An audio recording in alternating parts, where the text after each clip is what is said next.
الرحمن الرحیم الا تنصروه فقد نصره الله اذ اخرجه الذين كفروا ثاني اثنين اذ هما في الغار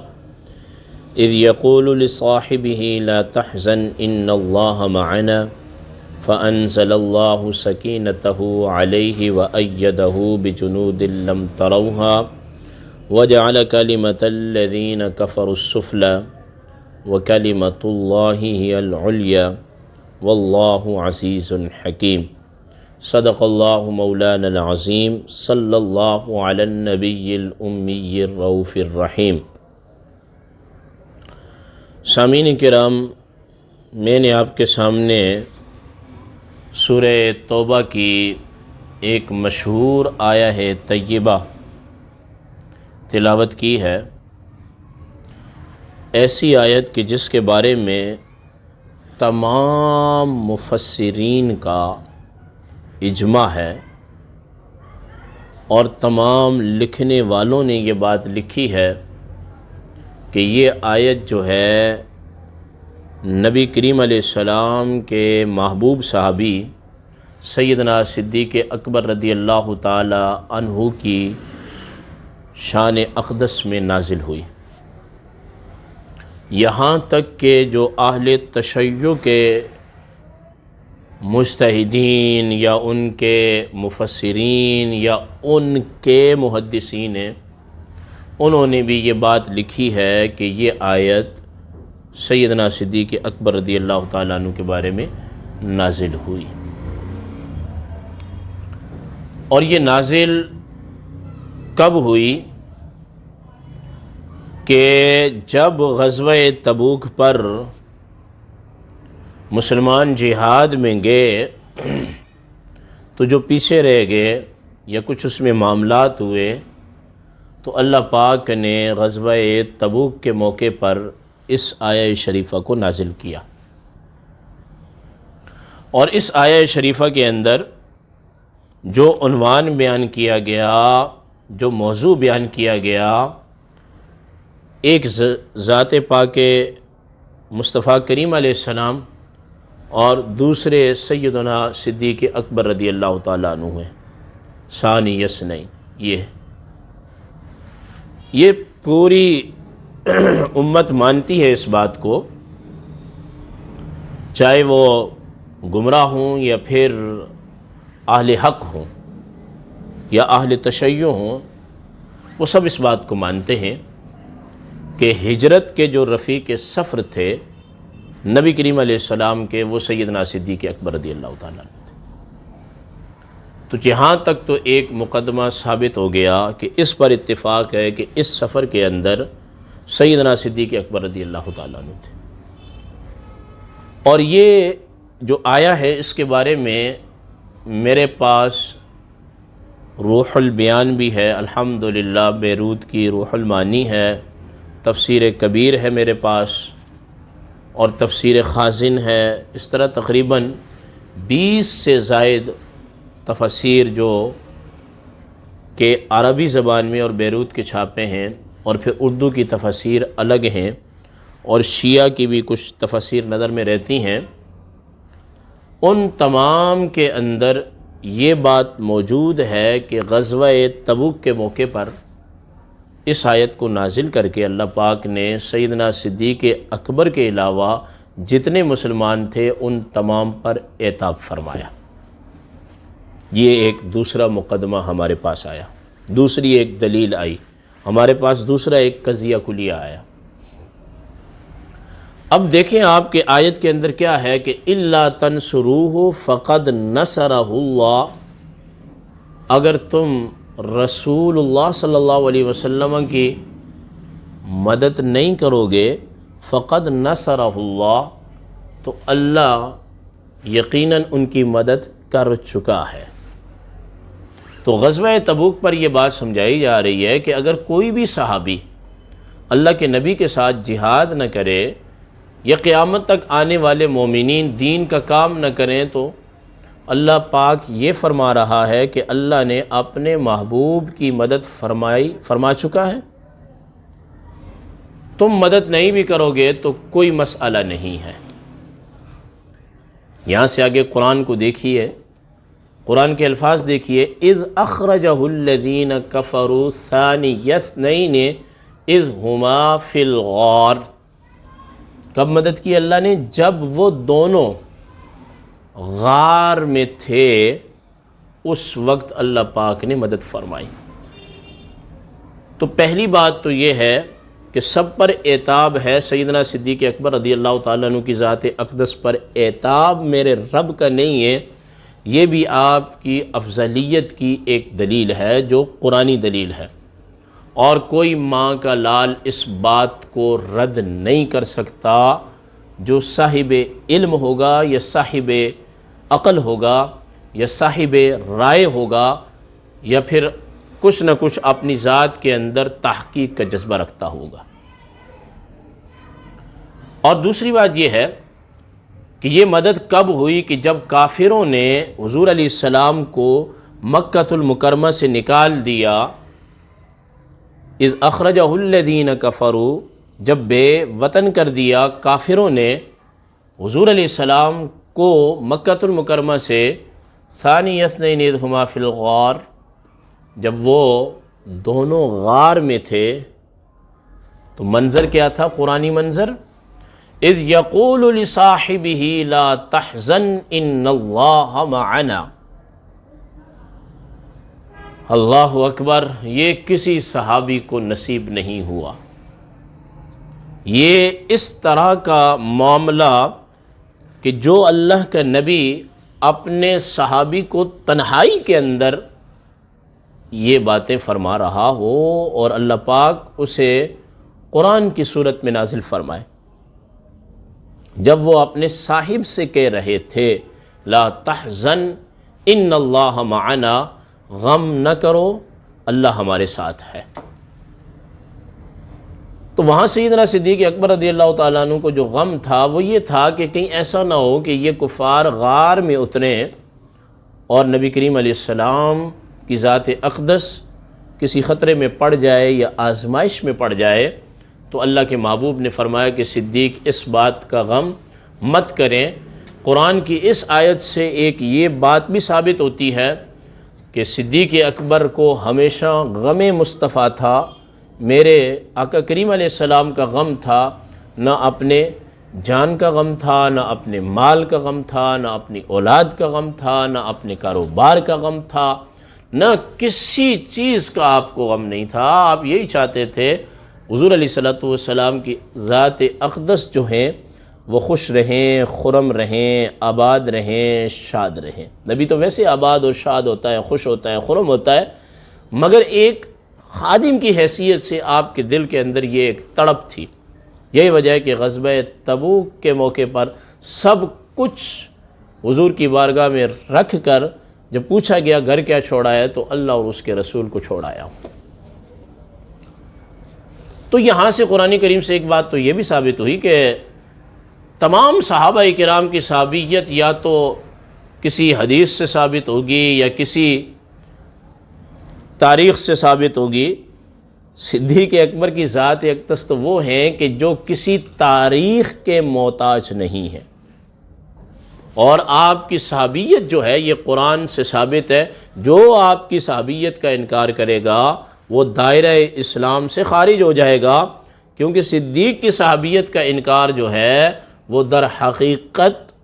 رحمان کے قرآن کا انکار ہے، اور قرآن کے ایک لفظ کا بھی اگر کسی نے انکار کیا تو وہ دائرہ اسلام سے خارج ہو جائے گا۔ اب جب بات یہاں ختم ہو جانی چاہیے تھی نا کہ اگر تم رسول کی مدد نہیں کرو گے تو اللہ تو اپنے محبوب کی مدد کر چکا ہے، کہ جب کافروں نے بے گھر کیا، جب وہ غار میں تھے دونوں اور حضور اپنے صاحب سے فرما رہے تھے غم نہ کرو، بات تو ختم ہو جانی چاہیے، مگر قرآن کریم آگے کہتا ہے فَأَنزَلَ اللَّهُ سَكِينَتَهُ عَلَيْهِ وَأَيَّدَهُ بِجُنُودٍ لَّمْ تَرَوْهَا۔ قرآن دیکھیے، یہ اس طرح کا جملہ کسی شخص کے متعلق اللہ نے قرآن میں اس انداز سے نازل نہیں فرمایا ہے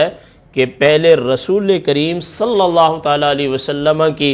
تسلیوں کی بات ہو اور اس کے بعد جو ہے اللہ پاک نزول قرآن کی بات کرے۔ میرے صدیق اکبر رضی اللہ تعالیٰ عنہ کی ذات اقدس وہ ہیں کہ جنہیں اللہ کا محبوب بھی تسلیاں دے رہا ہے اور اطمینان دلا رہا ہے، اور یہ فرما رہا ہے کہ اللہ ہمارے ساتھ ہے، یعنی میرے ساتھ تو اللہ ہے ہی ہے، معانا کہہ کر صدیق اکبر کو بھی اس میں شامل کر لیا۔ میں کہتا ہوں کہ دنیا کی رافضیت، دنیا کی شیعت، دنیا کے گمراہ لوگ جو صحابہ سے نفرت رکھتے ہیں، وہ سارے کے سارے اس کل کائنات کے گمراہوں کو اکٹھا کریں اور بڑے بڑے جو ہے نا وہ لوگوں کو لے کے آ جائے۔ ان اللہ معنا، حضور نے جو فرمایا ہے معنا، اس کا جواب بھی نہیں دے سکتے۔ میں صاحب کی بات نہیں کر رہا، اس کا جواب دیں۔ معنا، یہ جو مفعول معه ہے، مضاف مضاف الیہ ہو کر نا، معنا، یہ جو مفعول معه ہے، میں کہتا ہوں کہ اس کا جواب بھی نہیں دے سکتے۔ کوئی ہو میرے صدیق کے ساتھ یا نہ ہو،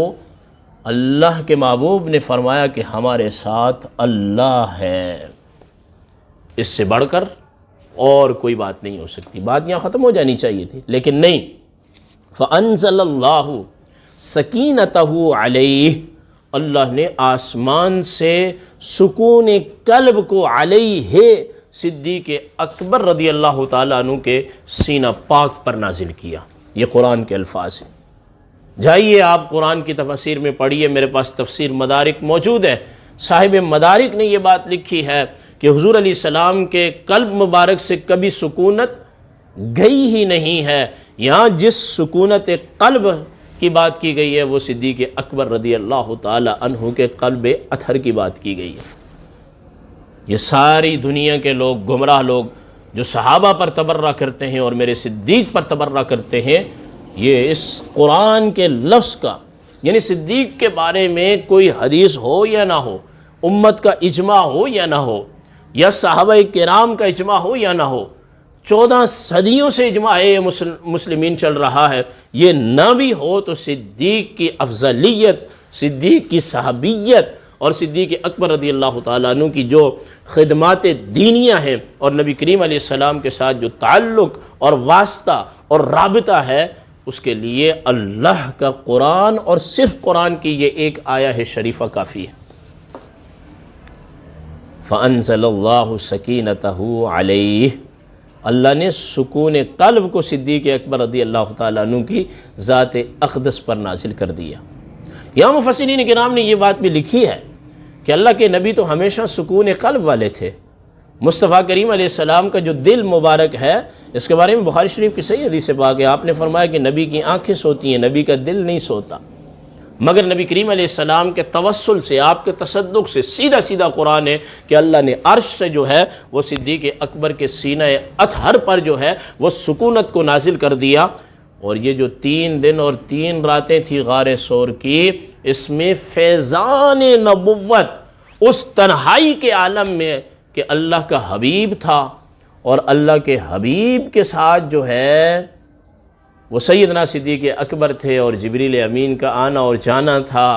اور رحمان کی رحمانیت،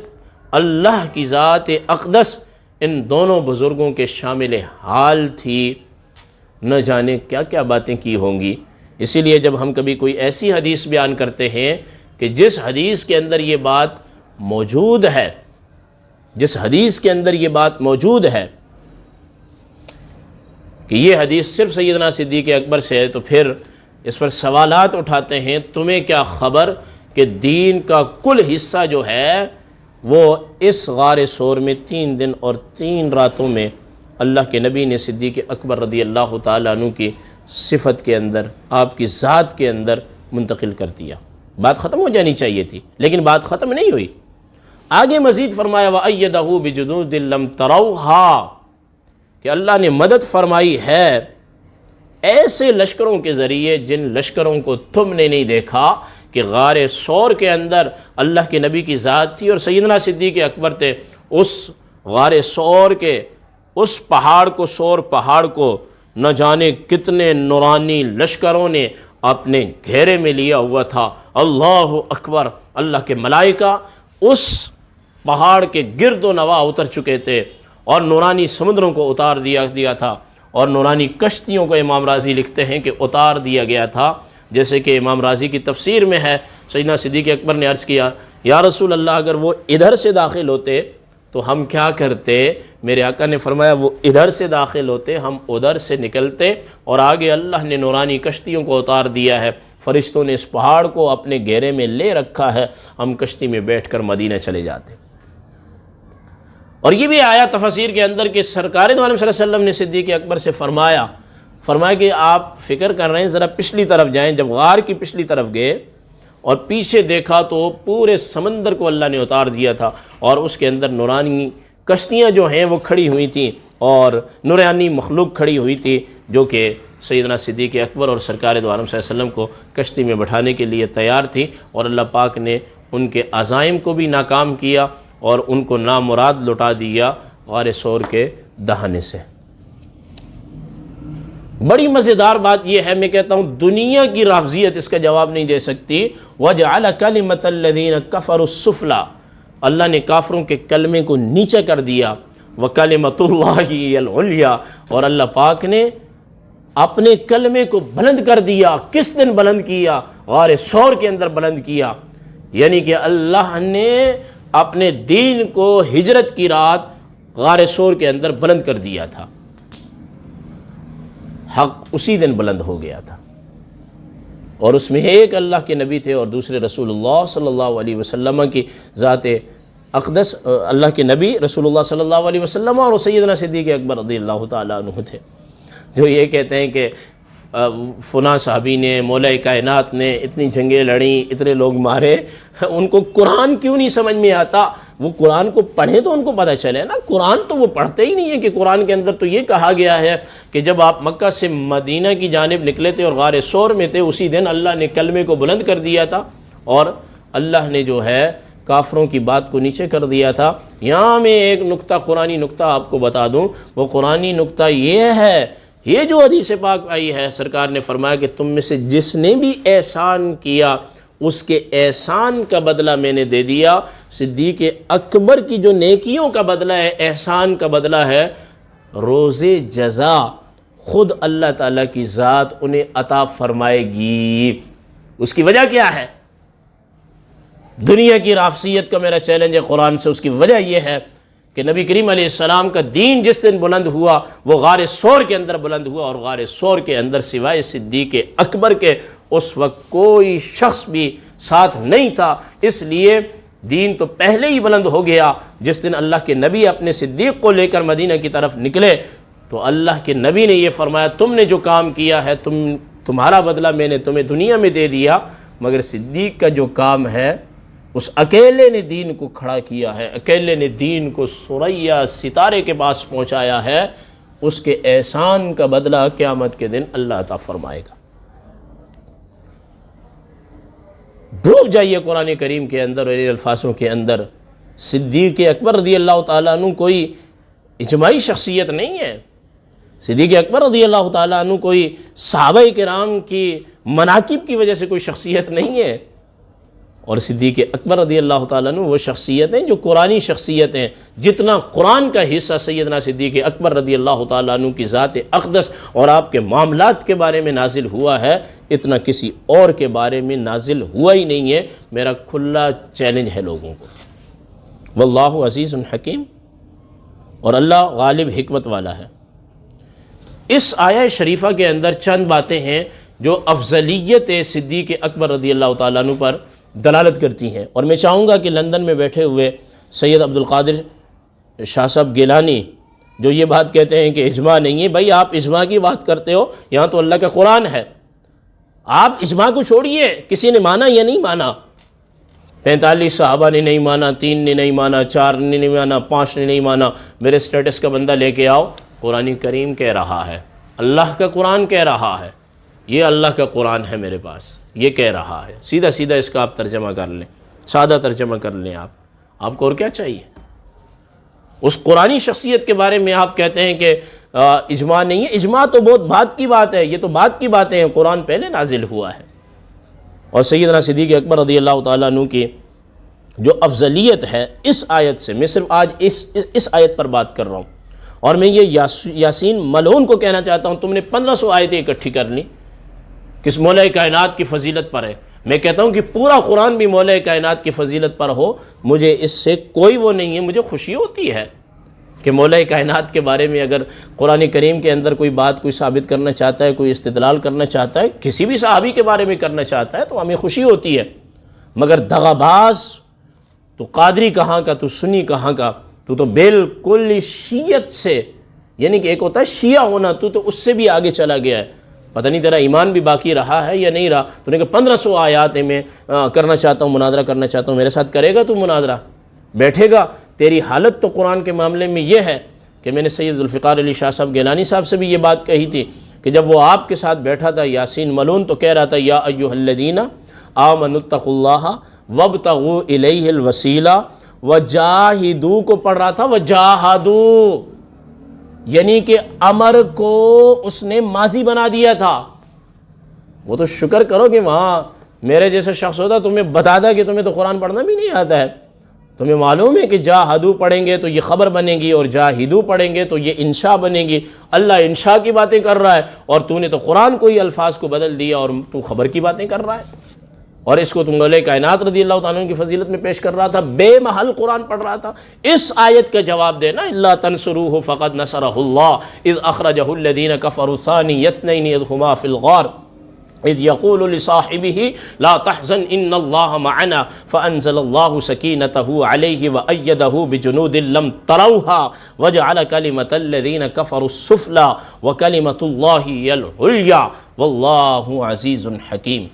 وَكَلِمَةُ اللَّهِ هِيَ الْعُلْيَا، دین بلند ہوا ہے صدیق اکبر رضی اللہ تعالیٰ عنہ کی خدمات کی وجہ سے۔ سب کی خدمات اپنی جگہ، مگر دین کی جو بلندی ہے وہ صدیق اکبر رضی اللہ تعالیٰ عنہ کی خدمت ہے جو ہجرت کے سفر میں تھی۔ مجھے قرآن تو یہی بتا رہا ہے۔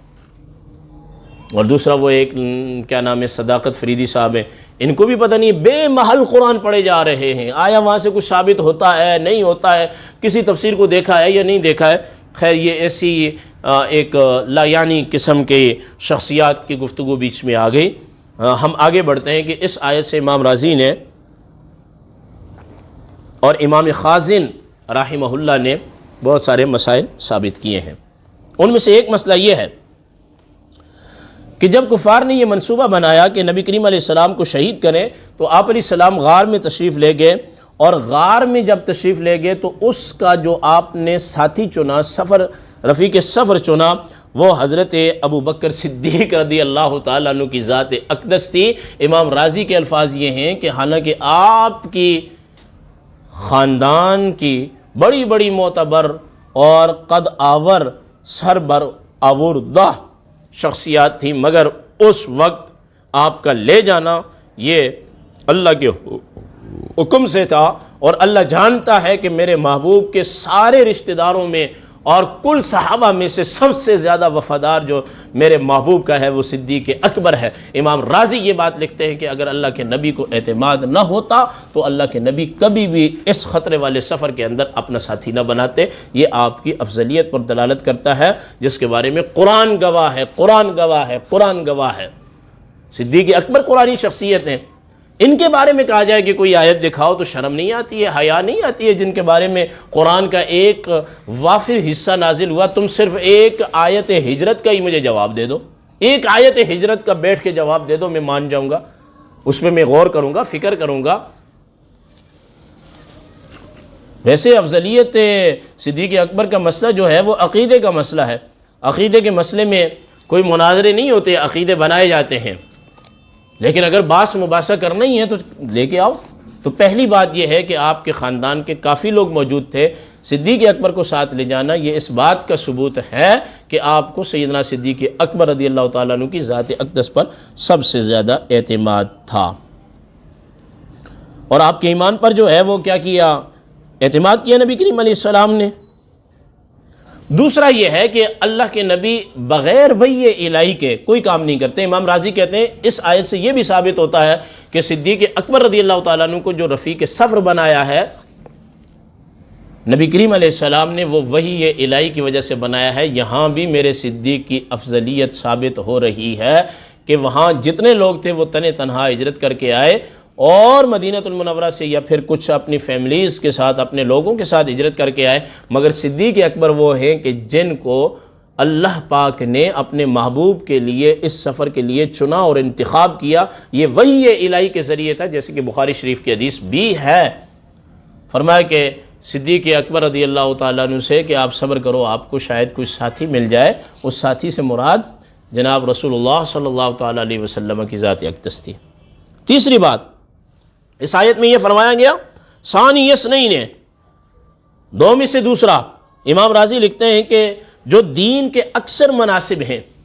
ان میں صدیق اکبر رضی اللہ تعالیٰ عنہ نبی کریم علیہ السلام کے ثانی ہیں۔ نمبر ایک، حضرت ابو بکر سیدنا محمد صلی اللہ علیہ وسلم کے ثانی تھے۔ پہلے نبی علیہ السلام نے حضرت ابو بکر کو دعوت اسلام دی اور ابو بکر رضی اللہ تعالیٰ عنہ مسلمان ہو گئے، تو نبی علیہ السلام دعوت اسلام دینے میں پہلے، اب جب آپ مسلمان ہو گئے تو آپ نے حضرت طلحہ، حضرت زبیر، حضرت عثمان بن عفان کو اسلام کی دعوت دی اور وہ بھی مسلمان ہو گئے۔ پتہ یہ چلا کہ پہلا داعی دعوت الی الحق جو ہے وہ رسول اللہ صلی اللہ علیہ وسلم کی ذات ہے، اور دوسری دعوت جو ہے وہ سیدنا صدیق اکبر رضی اللہ تعالیٰ عنہ نے دی۔ میں کہنا چاہتا ہوں کہ رافضیت کو کہ اس کا مجھے جواب چاہیے کہ پہلا داعی حق کی طرف بلانے والا وہ اللہ کا محبوب ہے، اور پھر اس کے بعد جب آپ کے کہنے پر صدیق اکبر رضی اللہ تعالیٰ عنہ سب سے پہلے اسلام لے کر آئے، والذی جاء بالصدق وصدق، اس پر شیعوں نے بھی لکھا ہے کہ پہلا مصدق جو ہے وہ صدیق اکبر ہے۔ جب آپ اسلام لے کے آئے تو پھر آپ نے وہی کام کیا دعوت کا جس پر حضرت طلحہ، حضرت زبیر، حضرت عثمان رضوان اللہ تعالی علیہم اجمعین جو ہے وہ اسلام لے کر آئے۔ تو یہاں دین اسلام کی دعوت دینے میں اور پھر دعوت پر لبیک کہنے والی جو شخصیات تھیں، اس معاملے میں بھی جناب سیدنا صدیق اکبر رضی اللہ تعالیٰ عنہ نبی علیہ السلام کے ثانی رہے، اور یہ آپ کی افضلیت پر دلالت کرتی ہے، اور یہ کوئی اجماعی مسئلہ نہیں ہے، یہ قرآنی مسئلہ ہے۔ اور دوسرا یہ ہے کہ سیدنا صدیق اکبر رضی اللہ تعالیٰ عنہ ہر غزوے کے اندر نبی کریم علیہ السلام کے ثانی رہے۔ اور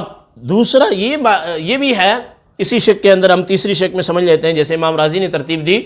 کہ اللہ کے نبی نے اپنی بیماری کے ایام کے اندر اپنا ثانی جس کو بنایا وہ سیدنا صدیق اکبر رضی اللہ تعالیٰ عنہ کو بنایا۔ 17 نمازیں میرے آقا کریم علیہ السلام کی ذات اقدس کی موجودگی میں آقا کے حکم سے آپ نے ادا فرمائی، اور ابھی تک جناب عبد القادر شاہ صاحب گیلانی اور جناب یاسین قادری اور جناب صداقت فریدی اور پتہ نہیں کیا کیا آج کل جو ہے نا یہ روافظ نکل پڑے ہیں چمٹیوں کی طرح۔ وہاں ہمارے ہزارہ میں یہ ہوتا ہے کہ جب بہار کا مہینہ آتا ہے تو یہ چھوٹی چھوٹی چمٹیاں ہوتی ہیں نا، چل رہی ہوتی ہیں زمین پر، تو ان کو بھی پر لگ جاتے ہیں تو وہ اڑنے لگتی ہیں۔ یہ اسی طرح ہوتا ہے کہ جب جمادی ثانی کا مہینہ آتا ہے میرے صدیق کے یوم وصال کا، اور ہر طرف صدیق صدیق کے نعرے لگتے ہیں، تو چھوٹی چھوٹی کیڑیاں جو ہوتی ہیں، چمٹیاں، ان کو بھی پر لگ جاتے ہیں، اور یہ بھی ویڈیوز بنا کے ڈالتے رہتے ہیں۔ اور پھر وہ لندن میں بیٹھی ہوئی سرکار بھی ایک بہت بڑا چیلنج داغ دیتی ہیں کہ آپ جو ہے وہ اتنے صحابہ کوئی اجماع نہیں ہے۔ میں اجماع کی بات نہیں کر رہا، قرآن کی بات کر رہا ہوں۔ میں اس کا مجھے جواب چاہیے، چاہے وہ کوئی بھی دے۔ دنیا رافضیت کی طرف اہل سنت سے تمہارا کیا تعلق ہے؟ سب سے بڑی علامت اہل سنت اور شیعہ ہونے میں یہی ہے کہ ہم سیدنا صدیق اکبر کو افضل مانتے ہیں۔ وہ نہیں مانتے، تم سنی تو رہے ہی نہیں، تم تو شیعہ ہوگے، وہاں سے بھی تم لوگ پتہ نہیں کہاں چلے گئے صحابہ پر تبرہ کرتے کرتے۔ اور یہاں جو ہے امام رازی نے اور بہت ساری وجوہات بیان کی۔ ہاں، یہاں ایک ترمذی شریف کی میں حدیث پاک بھی ذکر کر دوں کہ سرکار دو عالم صلی اللہ تعالیٰ علیہ وسلم کا فرمان ذیشان ہے، فرمایا کہ جنت میں سب سے پہلے رسول اللہ داخل ہوں گے اور امت میں سب سے پہلے سیدنا صدیق اکبر رضی اللہ تعالیٰ عنہ داخل ہوں گے۔ یہ سنن ابی داؤد کی بھی روایت ہے اور یہ ترمذی شریف کی بھی روایت ہے۔ اور پھر یہ ہے کہ امامت میں، امارت میں، قبر میں، حشر میں، دخول جنت میں، دین کے جتنے مناصب ہیں ان تمام مناصب میں نبی کا ثانی، نبی کا نائب جو ہے وہ صدیق اکبر ہے۔ یہی وجہ ہے کہ جب سرکار دو عالم صلی اللہ علیہ وسلم دنیا سے تشریف لے گئے تو آپ کو لکھا گیا خلیفۃ رسول اللہ صلی اللہ تعالی علیہ وسلم۔ چوتھی بات آپ کی افضلیت کی جو قرآن سے ہے وہ یہ ہے کہ اس آیت میں سیدنا صدیق اکبر غمگین ہوئے تو اللہ کے رسول نے تسلی دی اور فرمایا کہ غم نہ کرو، اور یہ حضرت ابو بکر رضی اللہ تعالیٰ عنہ کی بہت بڑی قرآنی فضیلت ہے جو قرآن سے ثابت ہے۔ میں کہتا ہوں کہ اس کا جواب بھی کسی کے پاس نہیں ہے۔ اور پانچویں چیز اس آیت میں اللہ تعالیٰ نے یہ تصریح فرمائی کہ حضرت ابوبکر رضی اللہ تعالیٰ عنہ نبی کے صاحب ہیں، نبی کے صاحب ہیں، نبی کے صاحب ہیں، اور یہ ایسا جملہ ہے یقول لصاحبہ، ایسا جملہ ہے کہ اس کا جواب آج تک دنیا شیعت کے اندر کوئی نہیں ہے، چاہے ان کا کلینی ہو یا توسی ہو۔ جب وہ نہیں دے سکے تو لندن کا گیلانی شاہ صاحب کیا ہوگا، اور ہمارا لاہور کا ایک وہ ملعون سا جس کو بے محل قرآن پڑھنے کا بڑا شوق ہے، یاسین کیا ہوگا، یا صداقت فریدی، یا اور نام لینے کی مجھے ضرورت نہیں ہے، کلام بڑا طویل ہو گیا ہے۔ امام رازی نے اور تمام مفسرین کرام نے یہ بات لکھی ہے، سیدنا صدیق اکبر کی جو صحابیت ہے یہ منصوص ہے، اور میرا یہ دعویٰ ہے کہ آپ کی صحابیت کے منصوص ہونے کے ساتھ ساتھ آپ کی خلافت اور رسول کا نائب ہونا، رسول کے بعد ریاست مدینہ کا جو والی ہے، یہ قرآن کی نصوص قاطعہ اور احادیث طیبہ اس پر دلالت کرتی ہیں، وہ صدیق اکبر رضی اللہ تعالیٰ عنہ کی ذات اقدس ہے۔ 8ویں چیز یہ ہے، اور 5ویں اور چھٹی چیز یہ ہے کہ اس آیت میں اللہ ہمارے ساتھ ہے، اس معیت سے حفاظت اور نصرت مراد ہے، یعنی اللہ تعالیٰ کی جو حفاظت اور نصرت۔ اللہ اکبر، امام رازی نے کمال کر دیا۔ ہائے ہائے ہائے، قرآن میں آپ قرآنی اگر ہیں تو آپ میرے صدیق کی شان کو سمجھ پائیں گے، اگر آپ قرآنی ہیں۔ امام رازی نے کمال کر دیا، فرماتے ہیں کہ اس کا مقصد یہ ہے کہ اللہ پاک کی جو نصرت اور مدد نبی کریم علیہ السلام کی شامل حال تھی، آپ کے تصدق سے وہ نصرت جو ہے سیدنا صدیق اکبر رضی اللہ تعالیٰ عنہ کی شامل حال تھی۔ اور ایک میرے خیال میں منقبت بھی ہے کہ خدا مسلسل صدیق اکبر کی نصرت کرتا رہا۔ اللہ اکبر، فَأَنزَلَ اللَّهُ سَكِينَةً، یہ بھی ہے،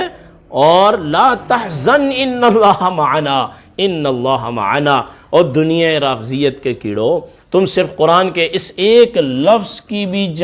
کا جواب نہیں دے سکتے، دلیل نہیں دے سکتے۔ لا تحزن ان اللہ معنا، لا تحزن ان اللہ معنا، لا تحزن ان اللہ معنا، یہ تو قرآنی شخصیت ہے۔ اللہ اکبر، سبحان اللہ، سبحان اللہ۔ میرے صدیق کی شان، میرے صدیق اکبر رضی اللہ تعالیٰ عنہ کا مقام اور آپ کا مرتبہ، اللہ اکبر، اللہ اکبر، کیا کہنے۔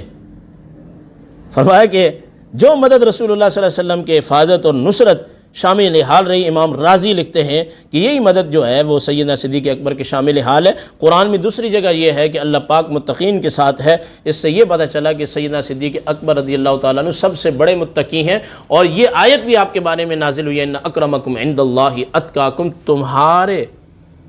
تمہارے نزدیک جو اتنا بے محل تم قرآن پڑھ رہے ہو اور دنیا کو خوش کر رہے ہو اور ویڈیوز بنا رہے ہو، کبھی آؤ تحقیق کی دنیا میں، کبھی قرآن کے معنی اور مطالب میں غور کر کے تو دیکھو، سمجھ کے تو دیکھو کہ قرآن سیدنا صدیق اکبر کو اتقا فرما رہا ہے۔ اتقا متقی نہیں، اتقا فرما رہا ہے، یعنی کہ کل کائنات میں سب سے بڑا جو اللہ سے ڈرنے والا ہے، پرہیزگار ہے، وہ سیدنا صدیق اکبر رضی اللہ تعالیٰ عنہ کی ذات اقدس ہے۔ تو اس میں سیدنا صدیق اکبر رضی اللہ تعالیٰ عنہ کا متقی ہونا اور آپ کا محسن ہونا یہ منصوص ہوا۔ قرآن یہ بتا رہا ہے کہ سیدنا صدیق اکبر متقی ہیں، یہ بھی منصوص، اور صدیق اکبر محسن ہیں، یہ بھی منصوص ہے۔ منصوص تو ہماری شخصیات ہیں، منصوص تو میرے صدیق اکبر ہیں، منصوص من اللہ۔ اور دوسرا یہ ہے کہ ایک اور اس میں احادیث اور سیرت کی کتابوں میں ہے، 7ویں چیز اس میں یہ ہے کہ حضرت ابوبکر کے بیٹے عبداللہ بن ابی بکر، آپ کی بیٹی اسما، حضرت عامر بن فہیرہ آپ تک مکے کی خبریں پہنچاتے، آپ کے لیے طعام پیش کرنے میں لگے رہتے۔ حضرت ابوبکر کی فضیلت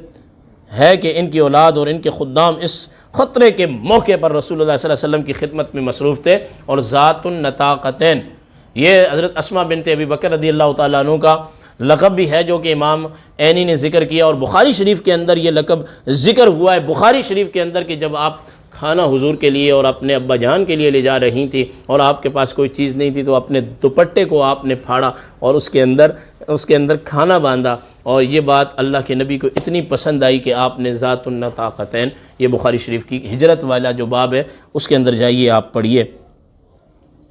اور اس میں یہ ہے 9ویں بات 8ویں بات یہ ہے، حضرت ابوبکر جب رسول اللہ صلی اللہ علیہ وسلم کے ہمراہ مدینہ پہنچے تو سب لوگوں نے جان لیا نبی علیہ السلام جس شخص کو سفر و حضر میں ساتھ رکھتے ہیں وہی ابوبکر ہیں، یعنی کہ غار کے بھی ساتھی ہیں، مزار کے بھی ساتھی ہیں اور دعوت کے بھی ساتھی ہیں۔ ہر جگہ مدینہ المنورہ کے لوگوں نے یہ جان لیا کہ جب اس پر خطر سفر کے اندر جو شخص اس مدینہ المنورہ میں ہمارے پاس سفید رنگ کا لباس پہن کے آیا ہے اللہ کے نبی کے ساتھ، یہ ایسا شخص ہے کہ جو اللہ کے نبی کا محبوب ہے اور اللہ کے نبی کا ثانی ہے۔ 9ویں بات اس آیت سے یہ ثابت ہوئی حضرت ابوبکر کی خلافت کی دلیل، کیونکہ حاکمیت میں اول اللہ کے رسول ہیں اور ثانی حضرت ابوبکر صدیق رضی اللہ تعالی عنہ ہیں، جیسے کہ سالم بن عبید رضی اللہ تعالی عنہ سے روایت ہے جب رسول اللہ صلی اللہ علیہ وسلم کی وفات ہوئی تو انصار نے کہا کہ ہم میں سے ایک امیر ہوگا، مہاجروں نے کہا کہ ہم میں سے ایک امیر ہوگا۔ حضرت عمر نے فرمایا ایسا کون شخص ہے جس کے متعلق یہ 3 آیتیں ہوں، اذ ہما فی الغار، جب وہ غار میں تھے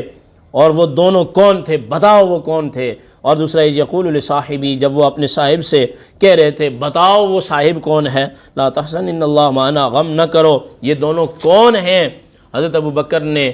سے کہا آپ ہاتھ بڑھائیے، آپ نے ہاتھ بڑھایا اور سب لوگوں نے آپ کی بیعت کی۔ یہ سب سے عمدہ بیعت تھی، السنن الکبریٰ کی یہ حدیث پاک ہے، سب سے عمدہ بیعت تھی، یعنی کہ قرآن کو سامنے رکھتے ہوئے سیدنا صدیق اکبر رضی اللہ تعالیٰ عنہ کی بیعت کی گئی۔ 10ویں افضلیت کی وجہ یہ ہے قرآنی وجہ، غار ثور کی ان 3 راتوں میں حضرت ابوبکر میں انوار رسالت اس طرح جذب ہو گئے کہ جب حضور اور حضرت ابوبکر صدیق مدینہ پہنچے تو استقبال میں کے لیے آئے ہوئے لوگوں نے سمجھا حضرت ابوبکر جو ہیں یہ اللہ کے رسول ہیں، اور سب آگے بڑھ کر حضرت ابوبکر سے ملنے لگے۔ تب حضرت ابوبکر نے سر پر چادر کا سایہ کیا، حضور کی سر پر چادر کا سایہ کیا تاکہ لوگ جان لیں یہ رسول اللہ ہیں، میں تو ان کا غلام ہوں اور امتی ہوں۔ امام بخاری نے اس حدیث پاک کو روایت کیا کہ حضرت زبیر رسول اللہ صلی اللہ علیہ وسلم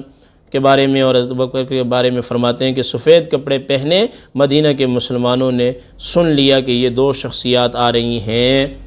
کہ وہ مکہ سے مدینہ آ رہی ہیں، ہر روز آ کر انتظار کرتے تھے۔ جب آپ علیہ السلام پہنچے تو یہودی جو ہے وہ چلانے لگا اور چیخنے لگا کہ او مسلمانوں، او آلیان مدینہ والو، آ گیا ہے وہ شخص، وہ دونوں بزرگ آ گئے ہیں، مقدس ہستیاں آ گئی ہیں جن کا تمہیں انتظار تھا۔ تو اس سے معلوم ہوتا ہے، بہت سارے مسائل معلوم ہوتے ہیں۔ تو تقریباً 10 سے 11 یاسین قادری تو چھوڑ یار 1500 آیتیں، قادری ویسے میں معاف کیجئے گا، قادری نہیں کہنا چاہیے کیونکہ قادری کبھی رافضی نہیں ہوتا۔ قادری ہمیشہ سیدنا صدیق اکبر رضی اللہ تعالیٰ عنہ کا جو ہے وہ آپ کو کی افضلیت کا قائل ہوتا ہے۔ یہی وجہ ہے کہ میں محمد اویس ربانی صاحب کے پوڈ کاسٹ میں جب بیٹھتا ہوں، سیدنا شیخ عبد القادر جیلانی گیلانی بغدادی علیہ رحمہ کا جب نام لیتا ہوں تو اس وقت وہاں جو وہ شیعہ ذاکرین واکرین اور مجتہدین ان کے وہ بیٹھے ہوتے ہیں، مجتہدین بیٹھے ہوتے ہیں، تو وہ ان کے بالکل چہروں کے رنگ اڑ جاتے ہیں کہ یہ تو وہ شخص ہے کہ جس نے سب سے زیادہ جو ہے یہ بغداد سائڈ پر جو ہے وہ صحابہ کرام کے حوالے سے بہت بڑا کام کیا ہے۔ تو قرآن کریم کی آیت آخر میں اس سے لطف اندوز ہوں اور مطالعہ کریں بہت ساری کتابوں کا، اور وہ کیا ہے کہ الا تنصروہ فقد نصرہ اللہ اذ اخرجہ الذین کفروا ثانی اثنین اذ ہما فی الغار اذ یقول لصاحبہ لا تحزن ان اللہ معنا فانزل اللہ سکینتہ علیہ وأیدہ بجنود لم تروها وجعل کلمۃ الذین کفروا السفلی وکلمۃ اللہ ہی العلیٰ واللہ عزیز حکیم۔ رب کریم ہم سب کا حامی اور ناصر ہو۔ مجھے انتظار رہے گا کہ یہ جو آج کل چوٹیوں کو پر لگے ہوئے ہیں کہ قرآن میں کوئی بات نہیں ہے، وہ صرف اس آیت کا جواب دیں۔ وآخر دعوانا ان الحمد للہ رب العالمین۔